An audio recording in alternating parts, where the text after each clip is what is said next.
ನೊಳಗ ಗೋಮೂತ್ರದ ಬದಲಿಗೆ ಈ ಗೋಕೃಪಾಮೃತಮ್ಮ ಉಣಿಸಿಬಿಡ್ರಿ. ಆ ನೀರಿಗೆ ಉಣಿಸಿ 11 ದಿವಸ ಆದ ನಂತರ ತೆಗೆದು ಆ ಮಣ್ಣು ಒಣಗಿಸ್ರಿ, ನೆಳ್ಳಾಗ ಒಣಗಿಸಿ ಅದನ್ನು ಹೊಲಕ್ಕೆ ಹಾಕ್ರಿ. ಹಾಕಿದ್ರಿ ಅಂದ್ರೆ NPK, ನೈಟ್ರೋಜನ್ನು, ಫಾಸ್ಫರಸ್ಸು, ಪೊಟ್ಯಾಶು, ಇವು ಮೂರು ಎಷ್ಟು ಮಣ್ಣಿಗೆ ಅವಶ್ಯಕತೆ ಐತೆ ಅಷ್ಟೆಲ್ಲ ಪೂರೈಕೆ ಆಕತ್ತೆ. ಬರೀ ಏನೂ ರೊಕ್ಕಿಲ್ದ, ಬರೀ 2 ಲೀಟ್ರ್ ಮಜ್ಜಿಗೆ, 2 ಕಿಲೋ ಬೆಲ್ಲ, ಇಷ್ಟ ನಿಮ್ಮದು. ಉಳ್ದದ್ದೆಲ್ಲ ಪುಕ್ಕಟೆ. ಇಷ್ಟು ಪುಕ್ಕಟೆ ಒಳಗೆ ನಿಮಗೆ ಯಾರು DAP ಕೊಡೋರದಾರ, ಯಾರು ನಿಮಗೆ ಯೂರಿಯಾ ಕೊಡೋರದಾರ? ನಿಮಗಿದು ಆಗಲಿಲ್ಲ ಅಂದ್ರೆ ಇನ್ನೊಂದು ಸುಲಭ ಉಪಾಯ ಐತೆ, ಮತ್ತೆ ಹೇಳ್ತೇನೆ. ಈಗ ನಿಮ್ಮ ಹೊಲಕ್ಕೆ DAP ಹಾಕೋದಿತ್ತಂತಂದ್ರೆ DAP ಹಾಕಕ್ಕೆ ಹೋಗ್ಬೇಡ್ರಿ. ಹೊಲದಾಗ ಅಲ್ಲೆಲ್ಲೆಲ್ಲಿ ನಡುವ ಸೂರ್ಯಪಾನದು ಬೀಜ ಒಗಿರಿ. ಒಂದು ಜರ ಯಾವರ ಕಾಳಿನೂ ಜೋಳದ ದಂಟಿನ ಬೀಜ ಒಗಿರಿ, ಜೋಳದ ಬೀಜ ಒಗಿರಿ. ಹಕ್ಕಿಗಳಿಗೆ ಯಾವ ಪ್ರೀ ಅದಾವಲ್ಲ ಅಂಥ ಬೆಳೆ ಅಲ್ಲೊಂದು ಹಾಕ್ರಿ. ಆ ಹಕ್ಕಿಗಳೆಲ್ಲ ಆ ಕಾಳು ತಿನ್ನಕ್ಕೆ ಬರ್ಬೇಕು. ಹಿಂಗೆ ಓಡಾಡು ಹೊತ್ನ್ಯಾಗ ಅದ್ರ ಹಿಕ್ಕಿ ಹೊಲದಾಗ ಬೀಳ್ಬೇಕು. ಅಷ್ಟ್ರ ಮ್ಯಾಗ ನಿಮ್ಮ ಹೊಲಕ್ಕೆ DAP ಸಿಗ್ತೈತೆ. ಇದಕ್ಕಿಂತ ಹೆಚ್ಚಿಗೆ DAP ಬೇಕಾಗೋದಿಲ್ಲ.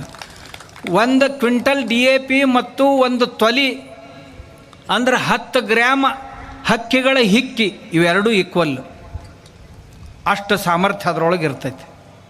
ಎಷ್ಟು ಸುಲಭ ಐತ್ರಿ. ಇನ್ನು ಪೊಟ್ಯಾಷ ಬೇಕಾಗಿತ್ತು ಅಂತಂದ್ರೆ ಪೊಟ್ಯಾಷ್ ಭಾಳ ಸುಲಭ ಐತಿ.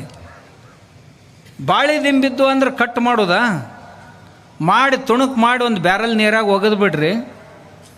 ಒಗೆದು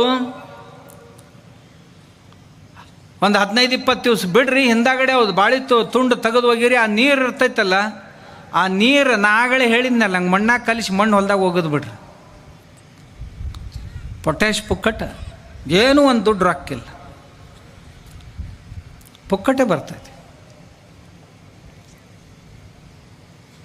ಇಷ್ಟ ಅಲ್ರಿ. ನಿಮ್ಮ ಊರಾಗ ಪತ್ರಿ ಗಿಡ ಅಂತಿರ್ತಾವೆ. ಪತ್ರಿ ಗಿಡದಾನು ಪತ್ರಿಕಾಯಿ ತೊಗೋರಿ, ಒಡಿರಿ. ಅವನ್ನ ಒಡೆದು ಒಣಗಿದವರ ಇರೋಲ್ಲಕ್ಕ ಬೇಡ, ಹಸಿವರ ಇರೋಲ್ಲಕ್ಕ ಒಡಿರಿ, ತುಣುಕು ಮಾಡಿರಿ. ಎಷ್ಟು ಪತ್ರಿಕಾಯಿ ಇರ್ತಾವೆ ಅಷ್ಟ ಬೆಲ್ಲ. ಇದೊಂದು ಕಿಲೋ ಇತ್ತಂದ್ರೆ 1 ಕಿಲೋ ಬೆಲ್ಲ. ಒಂದು ಜರ ಬೆಲ್ಲ ಹೆಚ್ಚು ಹಾಕಿದ್ರೆ ಇನ್ನಟ್ಟು ಭಾಳ ಚಲೋ. 1 ತಿಂಗಳು ಹಂಗೆ ಇಡಬೇಕು. ಇಟ್ರಿ ಅಂತಂದ್ರೆ ಇಷ್ಟು ಚಂದ ದ್ರಾವಣ ತಯಾರಾಕೈತಿ. ನಂಬರ್ 1 ಪೊಟ್ಯಾಷ್ ಜಗತ್ತಿನೊಳಗೆ ಅಂಥ ಪೊಟ್ಯಾಷೇ ಇಲ್ಲಿ ಇಲ್ಲ. ಅಷ್ಟು ಚಲೋ. ಬೆಳೆಗಳ ಬೆಳವಣಿಗೆಗಾಗಿ ಹ್ಯೂಮಿಕ್ ಆ್ಯಸಿಡ್ ಅಂತ ಬೇಕಾಕೈತಿ. ಹ್ಯೂಮಿಕ್ ಆ್ಯಸಿಡ್ ಎಲ್ಲಿಂದ ಅದು 5,000 ರೂಪಾಯಿ 10,000 ರೂಪಾಯಿ ಲೀಟ್ರ್. ನಿಮ್ಮ ಮನ್ಯಾಗ ಪುಕ್ಕಟೆ ಮಾಡ್ಕೊಳ್ಳೋದು ಹೇಳ್ತೀನಿ ನಾನು. ಹೆಂಗೆ? ಒಂದು ಚೀಲ ತೊಗೋರಿ, ಅದ್ರ ಮ್ಯಾಗ ಒಂದು ಇಂಚ್ ಮಣ್ಣು ಹಾಕ್ರಿ. ಮಣ್ಣು ಹಾಕಿ ಈ ಶೇಂಗಾದ ಕಾಳು ಇರ್ತಾವಲ್ಲ, ಶೇಂಗಾ ಅದ್ರ ಮ್ಯಾಗ ಹಾಕಿರಿ. ಆ ಕಾಳಿನ ಮ್ಯಾಗ ಒಂದು ಸಣ್ಣ ಒಂದು ಜರ ಮಣ್ಣು ಹಾಕ್ರಿ. 7-8 ದಿವ್ಸಕ್ಕೆ ಮಳೆ ಕುಡಿತಾವೆ ಕಾಳು. 2 ಎಲೆ ಬರಕ್ಕೆ ಹತ್ತವಲ್ಲ, ಬರೋಕ್ಕಿಂತ ಮುಂಚೆನ ಅವನ್ನ ಕಿತ್ಕೊಂಡು ಬಿಡ್ರಿ. ಕಿತ್ಕೊಂಡು ಒಳ್ಳಾಗ ಹಾಕಿ ರುಬ್ಬಿ ನೀರ್ನಾಗ ಕಲಿಸಿಬಿಡ್ರಿ. Humic acid ತಯಾರಾತು. ನೀವು ಎಷ್ಟು ಅಂತೀರಿ ಅಷ್ಟು. 1 ಕಿಲೋ ಕಾಳಿನಾಗ 10 ಎಕರೆ 20 ಎಕರೆಗೆ ಬೇಕಾಗಷ್ಟು ಗ್ರೋತ್ ಪ್ರಮೋಟರ್ ನಿಮ್ಮ ಮನ್ಯಾಗ ತಯಾರಾತು. ಅಂದ್ರೆ ಬೆಳವಣಿಗೆಗಾಗಿ ಬೇಕಾಗುವಂಥವು. ದನ ತಿನ್ನಲಾರ್ದಂಥ ಒಂದು 10-12 ಪ್ರಕಾರದ ಕಸಗಳು ತಂದು ನೀರ್ನ್ಯಾಗ ಹಾಕಿ ಕಳ ಕುದಿಸಿ ಆ ನೀರು ಹೊಡೆದು ಬಿಡ್ರಿ. ಒಂದು ಹುಳ ಉಳಿಯಂಗಿಲ್ಲ. ಯಾವ ಬೆಳೆಗೆ ಬೇಕಾದ ಬೆಳೆ ಇರಲಿ, ಆ ಬೆಳೆಗಳಿಗೆ ಬಂದು ಒಂದು ಹುಳ ಉಳಿಯಂಗಿಲ್ಲ. ಅಂದಾಗ ರೊಕ್ಕ ಉಳಿತಂತೀರ ಇಲ್ಲಂತ ನಾ ಮಾಡಿ ಹೇಳ್ತೇನೆ. ಇದನ್ನ ಮಾಡ್ಲಾರ್ದು ಏನೂ ಹೇಳೋದಿಲ್ಲ. ನೀವು ಮತ್ತೆ ಕೇಳೋರು ಇದು ಎಲ್ಲರೂ ಸಿಗ್ತಿತ್ತಂದ್ರೆ ಹೇಳ್ರಲ್ಲ. ಮತ್ತು ನಿಮಗೇನು ಕೆಟ್ಟ ಬೇನಾಗೈತಪ್ಪ, ಮಾಡ್ಕೊಳಕ್ಕೆ ಏನಾಗೈತಿ?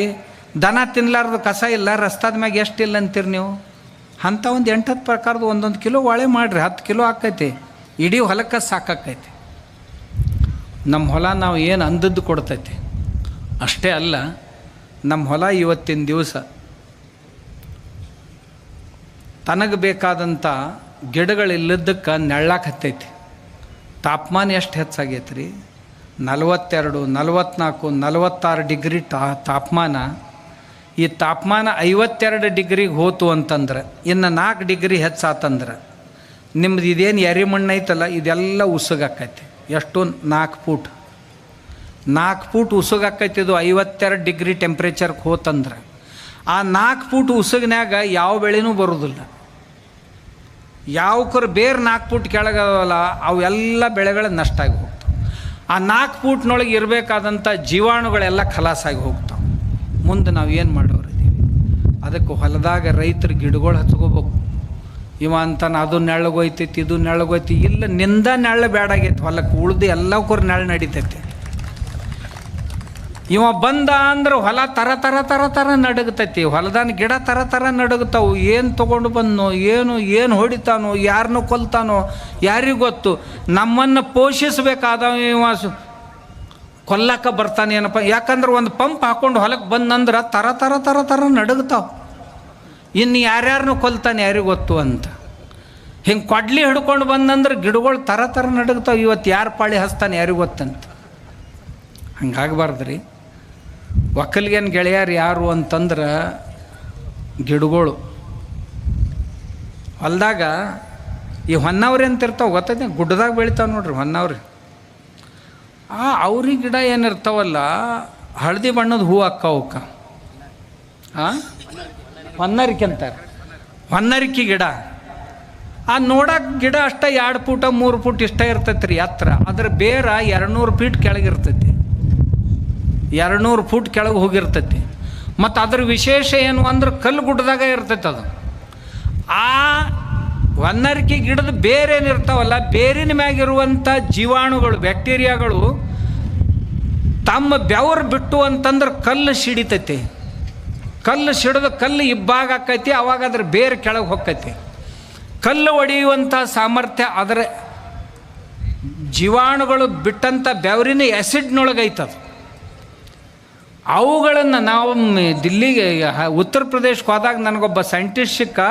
ಅವ ಅಂದ, ಆ ಹೊನ್ನವ್ರು ಏನೈತಲ್ಲ ಅದ್ರ ಬೇರುಗಳನ್ನು ತೊಗೊಂಡು ಅದನ್ನೆಲ್ಲ ಸ್ವಚ್ಛ ನೀರಾಗಿ ತೊಳ್ಕೊಂಡು ಅದ್ರಾಗ ಒಂದಿಷ್ಟು ಮಜ್ಜಿಗೆ ಹಾಕಿ ಒಂದಿಷ್ಟು ಬೆಲ್ಲ ಹಾಕಿ ಅವುಗಳನ್ನ ಡೆವಲಪ್ ಮಾಡ್ತಿದ್ದ. ಯಾಕಂತ ಕೇಳಿದೆ, ಈ ಬ್ಯಾಕ್ಟೀರಿಯಾ ಡೆವಲಪ್ ಮಾಡಿ ಹೊಲದಾಗ ಹೊಡಿತೀನಿ ರೀ, ನಮ್ಮ ಬೆಳೆಗಳು ಬೇರಿನ ಮ್ಯಾಗಿದು ಕುಂತಂತಂದ್ರೆ ಬೇರುಗಳು ಸಹಿತ ಕೆಳಗಿಳಿದು ನೀರು ತೊಗೊಂಡು ಮ್ಯಾಗ ಬರ್ತಾವ್ರಿ ಅಂತ. ಎಂಥ ಬುದ್ಧಿವಂತರದಾರ ಜನ. ನಮ್ಗೆ ಯಾಕೆ ತಿಳಿಬಾರ್ದು? ಮತ್ತು ಹೇಳಿಂದರ ಮಾಡೋರು ಎಷ್ಟು ಮಂದಿ ಅದಿರಿ ಅಂತೀರಿ ಇದ್ರಾಗ? ನೀವೆಲ್ಲ ಕೇಳೋರ ಹೊರತು ಮಾಡೋರು ಯಾರು ಅಲ್ಲವೇ ಅಲ್ಲ. ನಾವು ಪುಣ್ಯಾತ್ಮರು ನಮ್ಮ ಹೊಲದಾಗ ಕನಿಷ್ಠ 1 ಎಕರೆಗೆ 25 ಗಿಡ ಹಚ್ಚಬೇಕು. ನಮ್ಮ ಮಠದಾಗ ಬರ್ರಿ, ನಾ ಎಷ್ಟು ಗಿಡ ಹಚ್ಚೀನಿ ಅಂತಂದ್ರೆ ಕೊಲ್ಲಾಪುರ ಸಿಟಿ ಒಳಗೆ 42 ಡಿಗ್ರಿ ಟೆಂಪ್ರೇಚರ್ ಈ ವರ್ಷ. ನಮ್ಮ ಮಠದಾಗ 35 ಡಿಗ್ರಿ ದಾಟ್ಲೇ ಇಲ್ಲ. 7 ಡಿಗ್ರಿ ಟೆಂಪ್ರೇಚರ್ ಹೊರಗಿನಕ್ಕಿಂತಲೂ ನಮ್ಮ ಮಠದಾಗ ಕಡಿಮೆ ಇತ್ತು. ನಮ್ಮ ಮಠದಾಗ ಅಂದ್ರೆ ಅಷ್ಟೇ 300 ಎಕರೆದಾಗ, ಉಳಿದ ಕಡೆ ಎಲ್ಲ ಕಾವು. ಇದರ ಅರ್ಥ ಈ ಭೂಮಿಯನ್ನು ತಂಪಾಗಿಡಬೇಕಾಗಿತ್ತು ಅಂತಂದ್ರೆ ಗಿಡಗಳು ಬೇಕು. ಭೂಮಿ ತಂಪಿತ್ತಂದ್ರೆ ಭೂಮಿಯೊಳಗಿನ ಜೀವಾಣುಗಳು ಸುರಕ್ಷಿತ ಉಳಿತಾವೆ. ಭೂಮಿಯೊಳಗಿನ ಜೀವಾಣು ಸುರಕ್ಷಿತ ಇದ್ದು ಅಂದ್ರೆ ಬಿದ್ದ ಮಳೆ ಹೀರ್ಕೊಂಡು ಮಣ್ಣಿನೊಳಗೆ ನೀರನ್ನು ಹೀರ್ಕೊಂಡು ಕೆಳಗೆ ಕಳಿಸ್ತಾವು. ಮಳೆ ಸ್ವಲ್ಪ ಬಂದರೂ ಸಹಿತ ನಮ್ಮ ಬೆಳೆ ಪಾರಾಗ್ತಾವೆ. ಈಗೇನಾಗೈತಿ, ಈ ರಾಸಾಯನಿಕ ಗೊಬ್ಬರ ಹಾಕಿ ಹಾಕಿ ಹಾಕಿ ಹಾಕಿ ನಮ್ಮ ಮಣ್ಣು ಕಾಂಪ್ಯಾಕ್ಟ್ ಆಗೈತಿ, ಹತ್ತಂಡೆ ಆಗೈತಿ. ಎಷ್ಟು ಮಳೆ ಬಿದ್ದರೂ ನೀರು ಓಡಿ ಹೊಕ್ಕೈತಿ, ಮಣ್ಣಾಗ ಒಟ್ಟ ಇಳಿದಿಲ್ಲ. ಹೀಗಾಗಿ ಮಳೆ ಕಡಿಮೆ ಆಯ್ತು ಅಂತಂದ್ರೆ ಬೆಳೆನೇ ಬರೋದಿಲ್ಲ. ಬೆಳೆ ಬರಬೇಕಾಗಿತ್ತು ಅಂತಂದ್ರೆ ಮಣ್ಣಿಗೆ ಒಂದು ಜರ ಸಗಣಿ ಗೊಬ್ಬರ ಅನ್ನೋದಕ್ಕಿಂತಲೂ ನಾ ಆಗಲೇ ಹೇಳಿದ್ನಲ್ಲ, ಇಂಥವುಗಳನ್ನು ಮಾಡಿ ಸ್ವಲ್ಪ ನಮ್ಮ ಎದುರೊಳಗೆ ಬಿಟ್ಟು ಭೂಮಿಗೆ ಅಂದ್ರೆ ನಮ್ಮ ಭೂಮಿಯೊಳಗೆ ಜೀವಾಣುಗಳು ಹೆಚ್ಚಾಗಿ ಭೂಮಿಯ ಫಲವತ್ತತೆ ಹೆಚ್ಚಾಗ್ತೈತಿ. ಆವಾಗ ಸ್ವಲ್ಪ ಮಳೆ ಬಂದರೂ ಸಹಿತ ಅಷ್ಟ್ರ ಮ್ಯಾಗ ನಮ್ಮ ಬೆಳೆ ಕಡೆಕಾಗ್ತಾವೆ. ಅದಕ್ಕೆ ಹೊಲದಾಗ ಗಿಡ ಹಚ್ಚಬೇಕು. ಮಣ್ಣಿನ ಫಲವತ್ತತೆಯನ್ನು ಹೆಚ್ಚು ಮಾಡೋಕ್ಕೆ ಮನ್ಯಾಗ 2 ಆಕಳ ಇಟ್ಕೋಬೇಕು. ಆಕಳ ಸಗಣಿ ಮೂತ್ರ ಅದರ ಜೀವಾಮೃತ ಗೋಕುಪಾಮೃತ ತಯಾರು ಮಾಡಿ ಮಣ್ಣಿನ ಮ್ಯಾಗ ಸಿಂಪಡಿಸ್ಬೇಕು. ಮಣ್ಣಿನ ಮ್ಯಾಗ ಬರೇ ಸ್ಪ್ರೇ ಮಾಡಿಬಿಡ್ರಿ ನೀವು. ಹಸಿ ಇದ್ದಾಗ ಮಣ್ಣಿನ ಒಳಗೆ ಇಳಿತಾವು. ಒಂದೊಂದು ಜೀವಾಣು ಕೋಟಿ ಜೀವಾಣುಗಳನ್ನು ತಯಾರು ಮಾಡ್ತೈತಿ. ಮಣ್ಣಂದ್ರೆ ಕಾಫಿ ಪುಡಿ ಆದಂಗೆ ಆಕೈತಿ. ಆವಾಗ ರೈತರು ಯಾರ ಮುಂದೆ ಕೈ ಒಡ್ಡುವಂಥ ಪ್ರಸಂಗ ಬರೋದಿಲ್ಲ. ನಾನು ನಮ್ಮ ಹೊಲದಾಗ ಇವನ್ನೆಲ್ಲ ಪ್ರಯೋಗ ಮಾಡೀನಿ. ನಮ್ಮಷ್ಟು ಸುಮಾರು ಮಣ್ಣು ನಿಮ್ಮ ಕಡೆ ಇಲ್ಲ. ನಮ್ಮಲ್ಲಿ ಮಳೆಗಾಲದಾಗ ಸಹಿತ ಮಳೆ ಬಿತ್ತಂದ್ರೆ 8 ದಿವಸ ಮಳೆ ಬರಲಿಲ್ಲ ಅಂತಂದ್ರೆ ಬಿರುಕು ಬಿಡಕ್ಕೆ ಶುರು ಆಕೈತೆ ಅಂಥ ಮಣ್ಣು. ಯಾಕಂದ್ರೆ ಮಣ್ಣಾಗ ನಾ ಏನು ಹಾಕ್ತೀನಲ್ಲ ಮಳೆ ಬಿದ್ದೆಲ್ಲ ಬಸ್ಕೊಂಡೇ ಹೊಕ್ಕೈತಿ. ಆದರೂ ನಮ್ಮ ಹೊಲದೊಳಗೆ ಮಣ್ಣಿನೊಳಗೆ 2% ಸಾಯಿಲ್ ಕಾರ್ಬನ್ ಐತಿ, ಸಾವಯವ ಇಂಗಾಲ. ನಿಮ್ಮ ಹೊಲದೊಳಗೆ 0.2% ಐತಿ. ನಮ್ಮ ಹೊಲದಾಗ ನಾ 2% ಪೂರ ಇಟ್ಟೀನಿ. ಇಷ್ಟೆಲ್ಲ ಮಾಡಿದ್ರೆ ನಿಮಗೂ ಆಕೈತಿ ನಮಗೂ ಆಕೈತಿ ಅಂತ ಇದ್ರ ಸಲುವಾಗಿ ಆಕಳುಗಳ್ನ ಜರ ಸಾಕಬೇಕು. ಅದ್ರ ಮೊಸರ ಮಜ್ಜಿಗೆ ಹೈನ ಪೈನ ಜರ ಮಕ್ಕಳಿಗೆ ಉಣ್ಣಾಕೆ ಹಾಕ್ಬೇಕ್ರಿ. ಅಂದ್ರೆ ದವಾಖಾನೆ ಖರ್ಚು ಕಡಿಮೆ ಆಕೈತಿ. ಈಗ ನಾವು ಮಾಡಿದ್ದೆಲ್ಲ ದವಾಖಾನೆಗೆ ಭಾಳ ಹೊಕ್ಕಿರ್ತೈತಿ, ಔಷಧಕ್ಕೆ ಭಾಳ ಹೊಕ್ಕೈತಿ, ಇದನ್ನು ಉಳ್ಸಾಕೈತಿ ಅಂತ ಬಸವಣ್ಣವರು ಸಹಿತ ಆ ಕಾಲದೊಳಗೆ ಇವನ್ನೆಲ್ಲ ನಮಗೆ ತಿಳಿಸಿ ಹೇಳಿದ್ರು. ನಾವು ಇವತ್ತಿನ ದಿವಸನೂ ಸಹಿತ ಆ ಶರಣರ ಸಂದೇಶಗಳನ್ನು ನಾವು ಯಾಕೆ ಬಸವಾದಿ ಶರಣರ ಹಿಂದೂ ಮಹಾಸಭೆ ಅಂತ ಇಟ್ಟಿವಿ ಅಂದ್ರೆ, ಬಸವಾದಿ ಶರಣರೆಲ್ಲರೂ ಗ್ರಾಮೀಣರಾಗಿದ್ದರು. ಗ್ರಾಮೀಣರ ಎಲ್ಲ ಕಾಯಕಗಳನ್ನೂ ಸಹಿತ ಅವ್ರು ಮಾಡ್ತಾಯಿದ್ರು. ಆ ಎಲ್ಲರನ್ನು ಕೂಡಿಸುವಂಥ ಕೆಲಸವನ್ನು ಬಸವಣ್ಣ ಮಾಡಿದ್ದ. ನಾವೂ ಸಹಿತ ಅದನ್ನೇ ಮಾಡಬೇಕು. ನಾವು ಕೃತಜ್ಞರಾಗಬಾರ್ದು. ಬಸವಣ್ಣ ಕೂಡಿಸಿದಂಥ ಈ ಸಮಾಜವನ್ನು ಒಡಿಬಾರ್ದು. ಭಾಳ ಮಂದಿ ಏನು ಮಾಡಕತ್ತೀವಿ, ನಾವು ಲಿಂಗಾಯತರು ಬೇರೆ, ವೀರಶೈವರು ಬೇರೆ, ಇದನ್ನು ಹೇಳಕ್ಕೆ ಹೊಂಟೀವಿ. ಆಮ್ಯಾಗ ನಾವು ಹಿಂದೂಗಳು ಬೇರೆ, ನೀವು ಬೇರೆ ಅಂಥೇಳಿ ದೇಶ ಒಡೆಯೋದು, ಸಮಾಜ ಒಡೆಯೋದು. ನಮ್ಮ ದೇಶದೊಳಗೆ ಸಾವಿರಾರು ಜನಜಾತಿಯ ಜನರು, ನೂರಾರು ಆಡು ಭಾಷೆಗಳು, 1500ಕ್ಕೂ ಅಧಿಕ ಆಡು ಭಾಷೆಗಳು, ಜನಜಾತಿಯ ಜನರು, ಬೇರೆ ಬೇರೆ ಪ್ರಾಂತಗಳು, ಇಂಥವುಗಳಲ್ಲಿ ನಾವೆಲ್ಲರೂ ಅತ್ಯಂತ ಆತ್ಮೀಯತೆಯಿಂದ ಚೆಂದಾಗಿ ಕೂಡಿ ಸಂಸಾರ ಮಾಡ್ಕೋತ ಬಂದವರು. ಅವರನ್ನು ನೀ ಹಂಗಲ್ಲ ಅಂತ ತಿಳ್ಕೊಂಡು ಆಮ್ಯಾಗ ಬಸವಣ್ಣ ಸನ್ಮಾರ್ಗದಾಗ ನಡ್ರಿಪ್ಪ ಅಂತ ಹೇಳಿದ. ಬಸವಣ್ಣ ಕಳಬೇಡ, ಕೊಲಬೇಡ, ಹುಸಿಯ ನುಡಿಯಲು ಬೇಡ ಅಂತ ಹೇಳಿದ. ಇದ್ರೊಳಗೆ ಒಬ್ಬರು ಮೊನ್ನೆ ಏನಾಗಿ ಕೇಳಿದೆ, ಒಬ್ಬಕ್ಕೆ ಅಮ್ಮ ಬಂದಕ್ಕಿನ ಏನು ಭಾಷಣ ಮಾಡಿದ್ಲು ಗೊತ್ತೈತೇನ್ರಿ? ಅದ್ರೊಳಗೆ ಅಮ್ಮ ಏನು ಹೇಳಿದ್ಲು, ದಾರು ಕುಡಿದ್ರಿ ಏನು ತಪ್ಪಕ್ಕೈತಿ ಅಂತ ಅಂದ್ಲಕ್ಕಿ. ಆಕಿನ ಹೆಸರು ಏನಾಯ್ತು ರೀ, ಬೋಳಿ, ಹಿಂಗೇನೋ ಐತಿ ನೋಡ್ರಿ, ಮೀನಾಕ್ಷಿ ಬೋಳಿ, ಬಾಳಿ ಅವ್ವ ಮಹಿಳೆಯರ ಸಭೆಯೊಳಗೆ ಭಾಷಣ ಮಾಡಕತ್ತಾಳ. ದಾರು ಕುಡಿದ್ರೆ ಏನು ತಪ್ಪಾತು ಅಂತ. ಹೆಣ್ಮಕ್ಳು ಚಪ್ಪಾಳಿ ಬಾರಿಸ್ತಿದ್ದು, ಅವು ಎಂಥ ಲಜ್ಜಿಗೆಟ್ಟು ಅದಾವನು, ಯಾರಿಗೆ ಗೊತ್ತದೇವ್ರ ಅಂತ. ಅಲ್ಲಿ ಮನಿಗಂಡ ದಾರು ಕುಡ್ದು ಬಂದು ಹಾಕ್ಯಾಕೊಂಡು ಬಡಿದ್ರೆ ಸುಖವಾಗಿರ್ತಾರ ಅವುಗಳು ಮನ್ಯಾಗ. ಆಕೆ ದಾರು ಕುಡಿದ್ರೆ ಏನು ತಪ್ಪಾಕೈತೆ ಅಂದ್ರೆ ಇವ್ರು ಚಪ್ಪಾಳಿ ಬಾರಿಸ್ತಿದ್ರು ಹೆಣ್ಮಕ್ಳು, ಕುಡಿಲಿ ಅಂತ ಅರ್ಥ ಅಂತ. ಇವರು ಬಸವಣ್ಣವ್ರ ತತ್ವ ಹೇಳೋರು. ಆಮ್ಯಾಗ ಅಮ್ಮ ಇನ್ನೊಂದು ಮಾತು ಹೇಳಿದ್ಲು, ಇಲ್ಲಿ ತನ ಏನು ಮಟನ್ ತಿಂದವ್ರನ್ನೆಲ್ಲ ಏನು ಧರ್ಮ ಬಿಟ್ಟ ಹೊರಗೆ ಹಾಕಿರನ್ ತಿಂದ್ರೆ ಏನು ದೊಡ್ಡ ಮಾತು ಅಂದು. ಮತ್ತು ಅದನ್ನ ಹೇಳಕ್ಕೆ ನೀ ಹಾಕ್ಬೇಕ ಯವ್ವ, ನಿಂದೇನು ಕೆಲಸ ಐತೆ? ತಿನ್ನೋರು ತಿಂತಿರ್ತಾರಲ್ಲ, ಬಿಡು ಅಂತ ಹೇಳೋ ಅವಶ್ಯಕತೆ ಐತೆ ಹೊರತು ತಿನ್ನಂತ ಹೇಳೋ ಅವಶ್ಯಕತೆ ಉಳಿದಿಲ್ಲ. ಮತ್ತು ತಿನ್ನಂತ ಹೇಳಕ್ಕೆ ಬಸವಣ್ಣನ ಹೆಸರು ಯಾಕೆ ತಗೋತೀನಿ? ನಿನ್ನ ಹೆಸರಲ್ಲೇ ಹೇಳ್ಕೊತ ಹೊಡಿಯಲ್ಲ, ಯಾರು ಬೇಡ ಅಂದಾರ. ಇಂಥ ಜನ ಈ ಬಸವಣ್ಣವ್ರ ಹೆಸರಿನ ಕಂಪ್ನಿ ಒಳಗೆ ಸೇರ್ಕೊಂಡು ಮತ್ತೆ ಏನಾಗ್ಯಾರ, ಟೆನೆಂಟಾಗಿ ಪರ್ಮನೆಂಟ್ ಆಗ್ಯಾರ. ಮೊದಲ ಟೆನೆಂಟಾಗಿ ಸೇರ್ಕೊಂಡ್ರಿದ್ರಾಗ ಸೇರ್ಕೊಂಡು ಈಗ ನಮ್ಮ ಬಸವಣ್ಣ, ನಮ್ಮ ಶರಣರ ಹೆಸರು ಇನ್ನೊಬ್ರು ಹೇಳಿದ್ರೆ ನಮಗೆ ನಡೀದಿಲ್ಲ. ಯಾಕಂದ್ರೆ ಇದನ್ನೆಲ್ಲ ಮಾಡೋಕ್ಕೆ ಖಾಲಿ ಆಗ್ಬೇಕಲ್ಲ ಅವ್ರು. ನಾವು ಯಾಕಂದ್ರೆ ಕೇಳೋರು, ಹೇಳೋದೊಂದು ಯಾಕೆ ಮಾಡೋದೊಂದು ಯಾಕೆ, ಇಂಥವ್ರು ಬೇಡ ಇವ್ರು ನಮ್ಮ ಪೈಕಿ ಅಲ್ಲ. ಅವ ಕಾಡಸಿದ್ದೇಶ್ವರ ಸ್ವಾಮಿ ಹಂಗೆ, ಕಾಡಸಿದ್ದೇಶ್ವರ ಸ್ವಾಮಿ ಹಿಂಗೆ, ಏನು ಬೇಕೋತಾವ್ರಿ ನಾ ಹತ್ತೀನಿ. ಅದರಿಂದ ಇವಕ್ಕೆ ನಿತ್ಯ ಬರ್ತಿತ್ತಂದ್ರೆ ಚಂದಾಗ ಮೊಕ್ಕೊಳ್ಳಕ್ಕೆ, ದಿನಾ ಬೈಯೋಲಕ್ಕೆ, ಬೈದು ಚಂದಾಗ ಮೊಕ್ಕೊಳ್ಳಕ್ಕೆ, ಮನ್ಯಾಗ ಇರ್ಲಿಕ್ಕಂದ್ರೆ ಹೆಂಡ್ರ ಮಕ್ಕಳಿಗೆ ತಾಪ. ನನಗೆ ಬೈದು ಅವ್ರ ಹೆಂಡ್ರ ಮಕ್ಕಳು ಸುಖವಾಗಿ ಮೊಕ್ಕೊಳ್ಳೋರು ಇದ್ರಂದು ಇನ್ನಟ್ಟು ಬೇಕೋತ ಹೋಗ್ರಿಪ್ಪ ಅಂತೇಳಿ. ಯಾಕಂತ ಕೇಳಿದ್ರೆ ಬಜಾರ್ದಾಗ ಸಾಮಾನು ಮಾರ್ತಿರ್ತಾರೆ, 5 ರೂಪಾಯಿ ಕಿಲೋ ತೊಗೋರಿ ಅಂತೇಳಿ ಅಂಗಡಿ ಜಗ್ತಿರ್ತಾರೆ. ಅವ ತೊಗೊಳ್ಳಿಲ್ಲ ಅಂದ್ರೆ ಏನಾಕೈತಿ, ಅವ್ರ ಮಟೀರಿಯಲ್ ಅವ್ರ ಹತ್ರ. ಹಂಗೆ ಇವ್ರು ಏನೇನು ಬೈತಾರಲ್ಲ ನಮ್ಗೆ, ಬೈದು ನಾವು ತೊಗೊಳ್ಳಿಲ್ಲ ಅಂದ್ರೆ ಅವ್ರ ಮಟೀರಿಯಲ್ ಅವ್ರ ಮನೆಗೆ ಅವು ಮನೆಗೆ ಹೋಗಿಂದ ಅವು ಹೆಣ್ತಂತೈತಿ. ಅವ್ರೆಲ್ಲರ ಮನ್ಯಾಗ ಹೆಣ್ಮಕ್ಳು ನನ್ನ ಪರಿಚಯದವ್ರು, ಅವರೆಲ್ಲರೂ ಅಂತವ್ರು. ನನ್ನ ಗಂಡಿದು ತಲೆ ಕೆಟ್ಟದ್ದು ಮನೆಯಿಂದ ಹಿಂಗೆ ಶುರು ಮಾಡೈತ್ರಿ ಗುರುಗಳ, ನೀವರ ಹೇಳ್ರಿ. ಅಂಥವ್ರೊಂದು 25-30 ಮಂದಿ ಅದಾರ. ಅವ್ರ ಮನೆ ಎಲ್ಲ ಹೆಣ್ಮಕ್ಳು ನನಗೆ ಫೋನ್ ಮಾಡಿ ಹೇಳ್ತಾರೆ, ಅಪ್ಪವ್ರ ಅದು ನಮ್ಮ ಮನೆದು ನಿನ್ನೇನ ಅಂದೈತಂತ ನಿಮ್ಗೆ, ನೀವೇನು ಭಾಳ ಹಚ್ಕೊಳಕ್ಕೆ ಹೋಗ್ಬೇಡ್ರಿ. ನಾ ಹುಟ್ಟ ಹಚ್ಕೊಂಡಿಲ್ಲ. ಇಲ್ರಿ ಅದ್ರ ತಲೆನೇ ಕೆಟ್ಟೈತಿ, ಅಕ್ಕಿ ಅಂತಾಳೆ ತಲೆ ಕೆಟ್ಟೈತೆ ಅಂತ ನಾ ಅನ್ನೋದಿಲ್ಲಪ್ಪ ಅದಕ್ಕೆ. ಮತ್ತು ಅವ್ರು ಹೆಣ್ಮಕ್ಳಿದ್ರೆ ಅಂದ್ರೆ ಅವ್ರು ಗಂಡದೇರು ಹೇಳ್ತಾರೆ, ಇದು ಮನೆಗಿಂತ ತಲೆ ಕೆಟ್ಟೈತೆ ಹೇಳ್ರಿ ನಮ್ಮ ಹೆಂಗ್ಸಂದು, ನೀವೇನು ಭಾಳ ಹಚ್ಕೊಳಕ್ಕೆ ಹೋಗಿ. ಅಲ್ಲೋ ಶಿವಯನ್ಮನ ಅದನ್ನು ಹೊಳ್ಳಿ ಸಹಿತ ನೋಡಂಗಿಲ್ಲ, ನೀವ್ಯಾಕೆ ನನಗೆ ಹೇಳ್ತೀರಿ? ಇಲ್ರಿ ಸುಮ್ಮ ಅಂದೀವಿ, ನಮ್ಮ ಬಗ್ಗೆ ತಪ್ಪು ತಿಳುವಳಿಕೆ, ನಾವೆಲ್ಲ ನಿಮ್ಮ ಭಕ್ತರಿ ಅಪ್ಪವ್ರು ಅಂತ ಹೇಳ್ತಾರೆ. ಮತ್ತು ನನಗೆ ಅವರೇ ಹೇಳ್ತಾರೆ. ಅದಕ್ಕೆ ಸಮಾಜದೊಳಗೆ ನಾವೆಲ್ಲರೂ ಎಚ್ಚರಾಗಿರ್ಬೇಕು. ಮೊದಲಿನ ಗತೆ ನಾವೇನು ಈಗೇನು ಮಕ್ಕೊಂಡಿಲ್ಲ. ನಾನು ಈ ಕಾವಿ ಹಾಕ್ಕೊಂಡಂಥ ಪುಣ್ಯಾತ್ಮರಿಗೂ ಸಹಿತ ಪ್ರಾರ್ಥನೆ ಮಾಡ್ಕೋತೀನಿ. ನೀವು ಒಂದು ವೇಳೆ ಹೊಸ ಧರ್ಮನ ಕಟ್ಟಿದ್ರಿ ಅಂತಂದ್ರೆ ದಯವಿಟ್ಟು ಈ ಕಾವಿ ತೆಗೆದಿಟ್ಬಿಡ್ರಿ. ಯಾಕಂದ್ರೆ ಇದು ಸನಾತನದ್ದೈತಿ. ಯಾಕಂದ್ರೆ ಇದು ಹಿಂದೂ ಧರ್ಮದ್ದೈತಿ. ಕಾವಿ ತೆಗೆದಿಟ್ಬಿಡ್ರಿ. ಇವು ರುದ್ರಾಕ್ಷಿ ಹಾಕೋತಿರಲ್ಲ, ದಯವಿಟ್ಟು ತೆಗೆದಿಡ್ರಿ. ಯಾಕಂದ್ರೆ ನಿಮ್ಮ ಅಲ್ಲವು. ನೀವು ಮತ್ತೇನು ಕ್ಯಾರ್ ಬೀರ್ ಕಟ್ಕೊಂಡು ಅಡ್ಡಾಡ್ರಿ, ಯಾರು ಬೇಡ ಅಂತಾರೆ. ನೀವು ಕ್ಯಾರಿನ ಮಾಲೆ ಹಾಕೋರಿ, ಕಟ್ಕೊಂಡು ಅಡ್ಡಾಡ್ರಿ, ಯಾರು ಬೇಡ ಅಂತ. ಬಾರಿ ಬೀಜ ಹಾಕ್ಕೊಂಡು ಅಡ್ಡಾಡ್ರಿ, ಯಾರು ಬೇಡ ಅಂತಾರೆ. ನಿಮ್ಮ ಕ್ಯಾರಿಯರ್ ಹಾಕೋರಿ, ಬಾರಿಯರ್ ಹಾಕೋರಿ. ರುದ್ರಾಕ್ಷ ನಮ್ಮೂರಪ್ಪ, ಅವ್ನು ತೆಗೆದಿಡ್ರಿ. ಹೌದ್ರೆ? ಮಂತ್ರ ಓಂ ನಮಃ ಶಿವಾಯ, ನಮ್ಮ ಯಜುರ್ವೇದ ಋಗ್ವೇದಗಳ ಮಂತ್ರಗಳಿವು. ಅವನೇನು ಉಚ್ಚಾರ ಮಾಡೋಕ್ಕೆ ಹೋಗ್ಬೇಡ್ರಪ್ಪ, ಅವ್ನು ನಂಬದೈತೆ, ಅವನ್ನೂ ಬಿಟ್ಬಿಡ್ರಿ.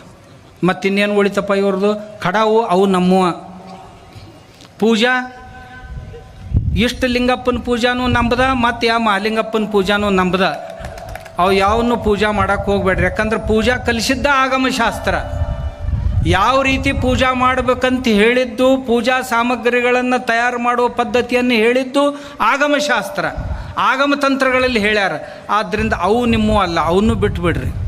ಮತ್ತು ನಿಮಗೆ ಯಾವರ ಡ್ರೆಸ್ಸು ನೀವು ಮತ್ತೆ ಯಾವಾರ ಹಾಕ್ಕೊಂಡು ಹೋಗ್ರಿ. ಮತ್ತು ಅವು ಕೆಂಪನ್ನು ಇರ್ತಾವಲ್ಲ ಕಮ್ಯುನಿಸ್ಟ್ರು, ರಕ್ತದಂಥವು. ಊರಾಗ ಬಂತಂದ್ರೆ ರಾಕ್ಷಸನ ಬಂತಪ್ಪ ಅಂತ ಅನ್ಬೇಕು. ಅಂಥವು ಹಾಕ್ಕೊಂಡು ಅಡ್ಡಾಡ್ರಿ, ನಮ್ಗೆ ಯಾರು ಬೇಡತ್ತಾರೆ.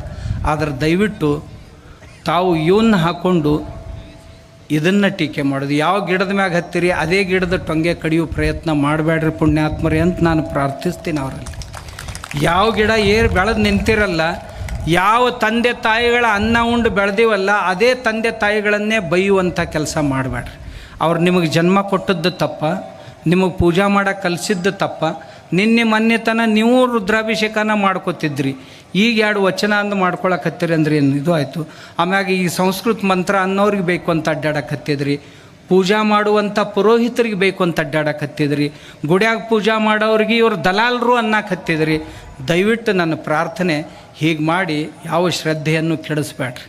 ಆಮ್ಯಾಗ ಒಂದಿಷ್ಟು ಮಂದಿ ಪುಣ್ಯಾತ್ಮರು ಈ ಜಗಲಿ ಮ್ಯಾಗಿನ ದೇವರೆಲ್ಲ ಗೋಳೆ ಮಾಡಿರಿ, ಒಯ್ದು ಹೊಳಿಗೆ ಹೋಗಿರಿ. ಒಬ್ಬ ಪುಣ್ಯಾತ್ಮ ಹೇಳ್ತಾನೆ, ಜಗಲಿ ಅಂದ್ರೆ ಮ್ಯೂಸಿಯಮ್ ಆಗ್ಯಾವ ಅಂತ. ಇವ ಎಲ್ಲರೂ ಮ್ಯೂಸಿಯಮ್ಗೆ ಹೋಗಿದ್ನೋ ಇಲ್ಲೋ ಪುಣ್ಯಾತ್ಮ, ಈ ಮನೆಯನ್ ದೇವ್ರು ನೋಡಿ ಇವು ಮ್ಯೂಸಿಯಮ್ ಆಗ್ಯಾವ, ಇವನ್ನೆಲ್ಲ ಒಯ್ದು ಹೋಗಿರಿ ಅಂತ ಒಬ್ಬ ಹೇಳ್ತಾನೆ. ಮತ್ತೊಬ್ಬ ಹೇಳ್ತಾನೆ ಜಗುಲಿ ಜಳ ಜಳ ಅಂತ. ನಿನಗೇನು ಸಿಗೋದಪ್ಪ ನಮ್ಮ ಜಗಲಿ ಜಳ ಜಳ ಮಾಡಿ? ಪಾಪ ಸಿಗ್ತೈತೆ ನಿನ್ನ ಪದರಾಗ, ಮತ್ತೊಂದು ಏನೂ ಇಲ್ಲ. ಮತ್ತೊಬ್ಬ ಹೇಳ್ತಾನೆ, ಅವ ಶಿವನ ತಲೆ ಮ್ಯಾಗ ಒಬ್ಬಕ್ಕೆದಾಳ, ತೊಡಿ ಮ್ಯಾಗ ಒಬ್ಬಕ್ಕೆದಾಳ. ಇಕ್ಕಿ ಇಲ್ದಾಗ ಅಕ್ಕಿನ ಗೂಡ್ ಲವ್ ಮಾಡ್ತಾನೆ, ಅಕ್ಕಿನ ಗೂಡ್ ಇಲ್ದಾಗ ಇಕ್ಕಿನ. ಇವ್ರಿಗೆ ಏನಂತೀರಿ? ನಾ ಹೇಳೋದಿಲ್ಲ, ನನ್ನ ಶಬ್ದ ಭಾಳ ಕಠೋರ ಅದಾವೆ, ನೀವು ಕೇಳಿರಿ. ಆದರೆ ಈ ಪುಣ್ಯಾತ್ಮರು ನಿಮ್ಮ ಊರಾಗ ಬಂದಾಗ ಅವ್ರ ಕಾಲಿಗೆ ಬಿದ್ದು ಕೇಳ್ರಿ, ಇದು ನಿಮ್ಮ ಬಾಯಿಗೆ ಶೋಭಿಸ್ತೈತೇನು ಪುಣ್ಯಾತ್ಮ ಶಿವನಿಗೆ ಹಿಂಗೆ ಬೈದು ಕೇಳ್ರಿ. ಮತ್ತೊಬ್ಬ ಪುಣ್ಯಾತ್ಮರಂತಾರ, ಅವ ವೀರಭದ್ರ ಗಿಡ್ಡ ಬೋಳಿ ಮಗ. ಯಾಕ್ರಿ ಇವೆಲ್ಲ ದೇವರಿಗೆ ನಿಮ್ಮ ಸಂಭಾಷಣೆಗಳು, ಸಂಬೋಧನೆಗಳು? ಮತ್ತೊಬ್ಬ ಅಂತಾನ, ಈ ಲಕ್ಷ್ಮಿ ಯಾವ ಲಕ್ಷ್ಮಿ? ಜೂಲಿ ಲಕ್ಷ್ಮಿ. ಇದನ್ನೆಲ್ಲ ನಾವು ನೀವು ಕೇಳೋದ ಈ ಸಭೆ ಯಾಕೆ ಅನ್ನೋದನ್ನು ಹೇಳಕತ್ತೀನಿ. ಇವರಿಗೆಲ್ಲ ಬುದ್ಧಿ ಕಲಿಸೋ ಸಲುವಾಗಿ ಸಭೆ ಇದು. ಇಂಥವ್ರು ಏನದಾರಲ್ಲ ಇಷ್ಟಾಗಿನೂ ಸಹಿತ ಮತ್ತೇನನ್ನಕತ್ಯಾರ ಈಗ, ನೀವು ನಂಬದು ಕೇಳಿದ್ರಿ ಸರಿ, ಕೇಳಲಿಲ್ಲ ಅಂದ್ರೆ ನಿಮ್ಮನ್ನು ತೆರವಾಡಿ ಬಡಿತೀವಿ ಅಂತಾರೆ. ನಮ್ಮ ಮಾತು ಕೇಳಲಿಲ್ಲ ಅಂತಂದ್ರೆ ನಿಮ್ಮನ್ನು ಕುತ್ತಿಗೆನೇ ಹೆಚ್ಚಗ್ತೀವಿ ಅಂತಾರೆ. ಇದೆಲ್ಲಿ ಭಾಷೆ ರೀ? ತಾಲಿಬಾನಿ ಭಾಷೆ ಇದು. ನಮ್ಮ ಖುರಾನ ಒಪ್ಕೊಳ್ಳಿಲ್ಲ ಅಂತಂದ್ರೆ ಸರ್ ತನ್ಸೆ ಜುದಾ ಅಂದ್ರೆ ನಿಮ್ಮ ಮುಂಡಕೈತಲ್ಲ ಇದು ಶರೀರದಿಂದ ಬೇರೆ ಮಾಡ್ತೀವಿ ಅಂತ ಅವ್ರು ಅಂತಿದ್ರು ಮೊದಲು. ಈಗ ಇವ್ರು ಅನ್ನಕ್ಕೆ ಶುರು ಮಾಡಿದ್ರಲ್ರಿ. ಮತ್ತು ಅದರಾಗ ಒಬ್ಬ ಹೇಳ್ತಾನ, ಇಸ್ಲಾಂ ಶಾಂತಿ ಕಾ ಧರ್ಮ ಹೇ, ಶಾಂತಿಯ ಧರ್ಮ, ಜಕಾತ್, ನಮಾಜ್. ಅವ ಭಾಳ ಚಂದ ಮಾತಾಡ್ತಾನೆ ರೀ, ಅವ್ನು ಕೇಳ್ಬೇಕು. ಅವನು ಹಿಂಗೆ ಇಟ್ಕೊಂಡಾನ ಜರ ಪುಣ್ಯಾತ್ಮ. ನಮ್ಮ ಜನರ ಬುದ್ಧಿ ಭ್ರಮೆಯನ್ನು ಈ ರೀತಿ ಮಾಡಬೇಡ್ರಿ. ಮಾಡಿ ಎಲ್ಲಿಗೆ ಬಂದೈತೆ ಹೇಳ ನಿಮ್ಗೆ. ಕೊನೆಗೆ ಈ ಮಾತನ್ನು ಹೇಳಿ ಮುಗಿಸ್ತೀನಿ ನಾನು. ಗದಗ ಜಿಲ್ಲೆಯೊಳಗೆ ನೈಜ ಪ್ರಕರಣಗಳು ಘಟಿಸಿದಂಥವುಗಳನ್ನು ನಾವೇನು ಭ್ರಮಿತರನ್ನಾಗಿ ಮಾಡ್ಲಿಕ್ಕೆ ಹತ್ಯವಲ್ಲ, ಈ ರೀತಿ ಮಾಡಿ ನಮ್ಮ ಧರ್ಮದ ಮೇಲಿನ ಶ್ರದ್ಧೆಯನ್ನು ಹಾಳು ಮಾಡಿ ಬೇರೆ ಧರ್ಮವನ್ನು ಸ್ವೀಕರಿಸಲಿಕ್ಕೆ ದಾರಿಯನ್ನು ಮಾಡಿಕೊಡ್ತಾ ಇದ್ದಾರೆ ಇವರು. ಇವ್ರೇನು ಬಸವಣ್ಣನ ಹೆಸರಲ್ಲೇ ಹೇಳಕ್ಕೆ ಬಂದಾರಲ್ಲ, ಇವರು ನಮ್ಮ ಧರ್ಮದ ಮೇಲಿನ ಈ ರೀತಿ ಮಾತಾಡಿ ನಮ್ಮ ದೇವರು ಧರ್ಮದ ಮೇಲಿನ ಶ್ರದ್ಧೆಯನ್ನು ಹಾಳು ಮಾಡಿ ನೀವು ಕ್ರಿಶ್ಚಿಯನ್ನರ ಆಗ್ರಿ ಮುಸಲ್ಮಾನರ ಆಗ್ರಿ ಅಂತ ದಾರಿ ಮಾಡಿ ಕೊಡಕ್ಕೆ ಹತ್ಯಾರ ಇವರು. ಅದರ ಪ್ರತ್ಯಕ್ಷ ಉದಾಹರಣೆಗಳು